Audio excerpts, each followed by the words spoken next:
সবাইকে শুভেচ্ছা অভিনন্দন।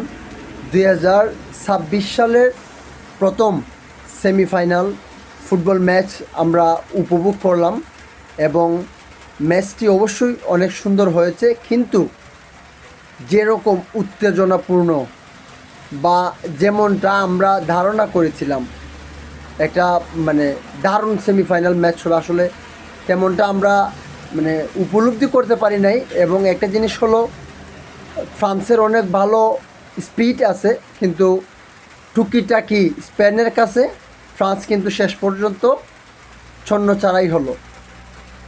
ফ্রান্সের দুর্গ ভেঙে প্রথম 22 মিনিটে গোল পেয়ে যায় স্পেন, এবং গোলটা খুবই দুঃখজনক ফ্রান্সের জন্য।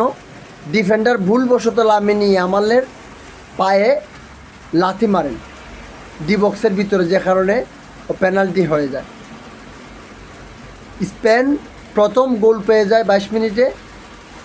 ফ্রান্সের দুর্গ ভেঙে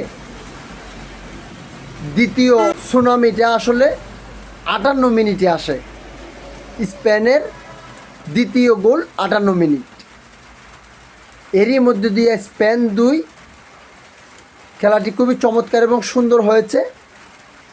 কিলিয়ান এমবাপ্পে, মাইকেল ওলিসে, ফ্রান্সের অনেক চেষ্টা করেছে ওরা, কিন্তু টুকিটাকি স্পেনের কাছে ধরা খেয়ে যায় ফ্রান্স। খুবই স্পেনের এই টুকিটাকি খেলাটা শেষ পর্যন্ত তাদেরকে 2-1 জয় পেতে নিশ্চিত করে।